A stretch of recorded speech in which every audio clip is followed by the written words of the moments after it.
Hi friends, అందరికీ welcome back to my channel. Welcome to Tejasri education topics. So ఈరోజు మన topic వచ్చేసి degree first semester botany గురించి అయితే మనం ఎక్స్ప్లెయిన్ చేసుకుందాం.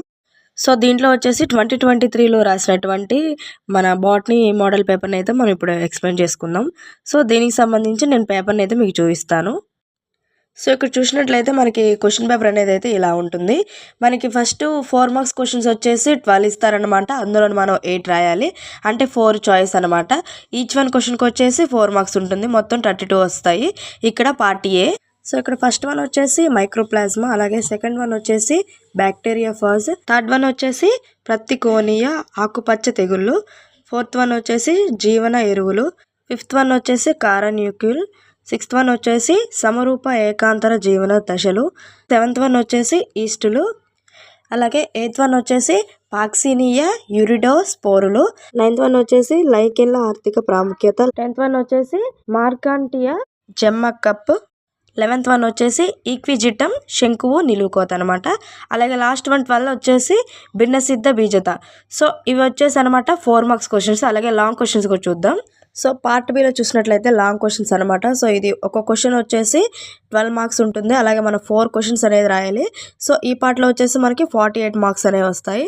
సో మొత్తం వచ్చేసి 4 క్వశ్చన్స్కి ఒక్కొక్క క్వశ్చన్కి ఒక్కొక్క చాయిస్ ఉంటుంది అనమాట. ఫస్ట్ క్వశ్చన్లో చూసినట్లయితే మనకి 2 ఆప్షన్స్ ఉంటాయి, ఏ బి అని. సో ఇందులో ఒకటి మాత్రం రాస్తే సరిపోతుంది అనమాట. సో ఇది చాయిస్. సో ఫస్ట్ ఏ వచ్చేసి బ్యాక్టీరియాలో ప్రత్యుత్పత్తి విధానాన్ని గురించి వ్రాయము, లేదా మొక్కలలో వైరస్ల వలన కలిగే వ్యాధులు మరియు వాటి నివారణోపాయాలను వివరించము. అలాగే సెకండ్ వన్ వచ్చేసి శైవలాలలోని దాల సంవిధానము గురించి వ్రాయము, వాల్వాక్స్ ప్రత్యుత్పత్తి మరియు జీవిత చక్రం గురించి వివరించము. తర్వాత థర్డ్ వన్ వచ్చేసి ఆల్బుగో ప్రత్యుత్పత్తి మరియు జీవిత చక్రం గురించి వ్రాయము, పెన్సిలియంలోని ప్రత్యుత్పత్తి మరియు జీవిత చక్రంను వివరించండి. అలాగే ఫోర్త్ వన్ వచ్చేసి బ్రయోఫైటాలోని సిద్ధబీజ పరిమాణాన్ని గురించి వ్రాయము, లైకోపోడియం కాండం అంతర్నిర్మాణంను వివరింపము. సో ఈ 4 వచ్చేసి మనకి ఒకటికి ఇంకొకటి చాయిస్ అనేది ఉందన్నమాట.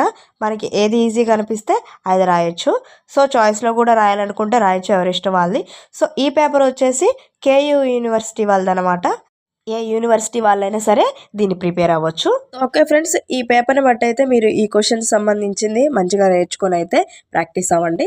సో ఓకే ఫ్రెండ్స్, నెక్స్ట్ వీడియోలో కలుసుకుందాం. ఈ వీడియో అందరికీ నచ్చింది అనుకుంటున్నాను. Thanks for watching. Thank you. అలాగే ఈ వీడియో మీకు నచ్చితే మీ ఫ్రెండ్స్ అండ్ ఫ్యామిలీ మెంబర్స్కి కంపల్సరీగా షేర్ చేయండి.